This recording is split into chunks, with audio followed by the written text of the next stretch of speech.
Kuyinto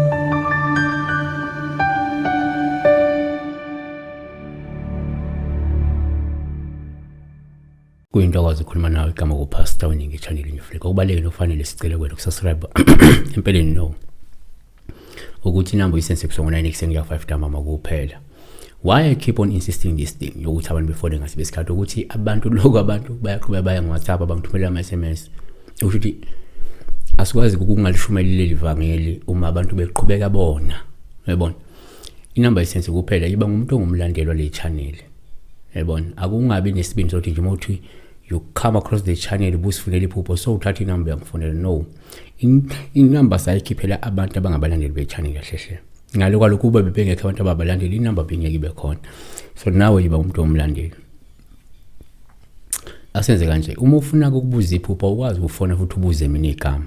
Uyichaza wena igama uchaze into ofuna ukusizakala ngayo. Sibheka uZama Dinangwe Dlomo. Edizama Dinangwe Dlomo uthi sawubona Pastor Winning. Ngabe kuyini uphupha ngihleli nomuntu wami ekamereni kuqhamuka usiswami omncane ngaqhokile waveza isitho somuntu wesilisa esikhulu esingangengano. So la uvezela isitho sangasese sowesilisa siveza udadewabo. Naku-ke singakusho kungaba sivezwa umuntu lesi sitho sangasese ngaba umuntu wesifazane veze isitho sakhe sangasese lesi sakhe ngqo noma veze esinye isitho sangasese siyisitho sowesilisa noma umuntu wesilisa vele isitho sakhe noma ave isitho somuntu wesifazane kodwa umuntu wesilisa ukuvezela isitho sangasese kuyinto embi. Yabona esikhathini esiningi I may not know mhlawumbe okunye ongashoyo okunye ngoba it may mean different things ukubona isitho sangasese but what I know kuyinto embi. Number 1 ngokujwayelekile uma uphupha umuntu sikuthatha njengophawu uma ekuvezela isitho sangasese. Yini isitho sangasese? I-private part. Yabona i-private part isitho sangasese.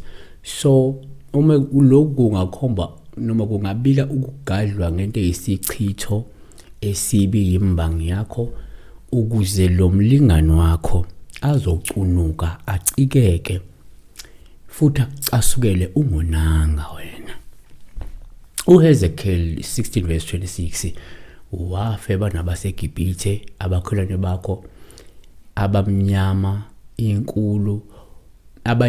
inkulu wandisa ufebe ukungcunula. Okukhona ngenyama enkulu ke la kukhona ngeprivate party yendoda.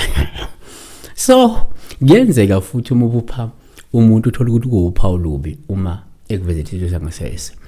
Olungabe lusho ukuthi isitho sakho sifuna uhaqwe into eyibhadi into eyisinyama ukuze abantu bakwenyanye wena ungabenzanga lutho. 3 ake sithi ke kwesinye isikhathi uma uphupha umuntu uphawu lumbi uma ekuvezela isitho sangasese. Olungabe luchaza ukuthi kungenzeka wena unembangi egcwele inzondo efuna umuntu akadinwe ubala acabanga ukuthi wena umbhanqile. Yabona futhi usumbathe ngubo yinye neshende lakho. Yabona uHezekiel 23:20 wakhanukela amashende akhona anyama yawo injengenyama yezimbongolo namaphambili awo anjengamahashi. La kukhulunywa ngento enkulu yendoda impela into umlakalaka. So kubi kuyisichitho kwesinye isikhathi lento kungaba nomoya wesilwane osuke uzofaka into eyisichitho ingavela nje ngomuntu omaziyo ingavela ngomuntu ongamazi. Yabona siyabona.